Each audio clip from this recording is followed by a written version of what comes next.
ನಮಸ್ತೆ. ನನ್ನ ಹೆಸರು ನಾಜುನ್ ಫಾತಿಮಾ. ನಾನು 9ನೇ ತರಗತಿಯಲ್ಲಿ ಓದುತ್ತಿದ್ದೇನೆ. ನನ್ನ ಶಾಲೆ ಹೆಸರು GHS ಪೊಲೀಸ್ ಕಾಲೋನಿ, ರಾಯಚೂರು.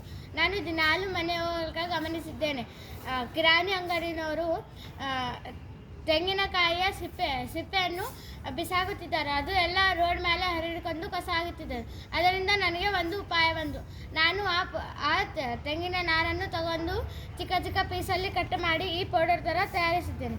ನಾವು ಈ ಪೌಡರನ್ನು ಗಿಡ ಮೇಲೆ ಹಾಕಿ ನೀರು ಹಾಕಿದ್ರೇನು ಅದು ಇದು ಆಗಂಗಿಲ್ಲ. ಬಹಳ ದಿನ ತನಕ ನೀರು ಹಿಡ್ಕೊತಾರೆ.